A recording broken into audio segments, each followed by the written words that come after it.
Maaf, ini perlu saya ungkapkan karena semuanya harus jelas dan saya pikir baru sekali ini saya mengungkapkannya di media yang kemudian ditonton orang banyak.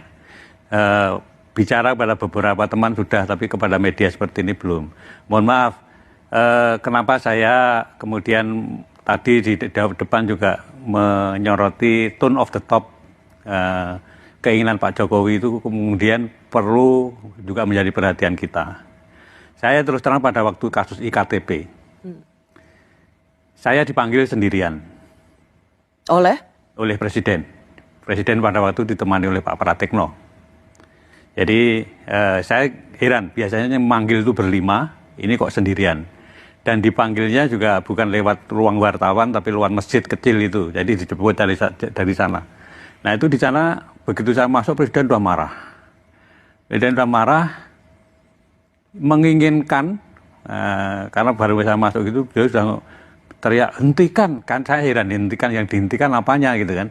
Setelah saya duduk, ternyata saya baru tahu kalau yang suruh hentikan itu adalah kasusnya Pak Setnov.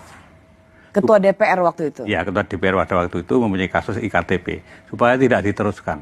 Nah, sprindik itu kan sudah saya keluarin 3 minggu yang lalu, dari Presiden bicara itu. Sprindik itu tidak mungkin, karena KPK tidak punya SP3, tidak mungkin saya berhentikan, saya batalkan. Ya. Kemudian karena tugas di KPK itu seperti itu, makanya ya kemudian tidak saya perhatikan, saya jalan terus, saya jalan terus. Tapi akhirnya kan dilakukan revisi undang-undang, nanti kan intinya revisi undang-undang itu kan SP3 menjadi ada, kemudian di bawah Presiden, karena apa pada waktu itu mungkin Presiden merasa bahwa ini Ketua KPK diperintah Presiden kok nggak mau, apa mungkin begitu kemudian Itu gelagat awalnya ya? Ya. Pak Agus, kalau saya ingin kembali, jadi ini sebuah kesaksian ya, dan fakta yang Pak Agus alami, bahwa Bapak dipanggil oleh Presiden untuk menghentikan kasus IKTP yang mentersangkakan Setia Novanto, waktu itu menjadi Ketua DPR. Ya. Bapak bersaksi itu ya? Saya bersaksi.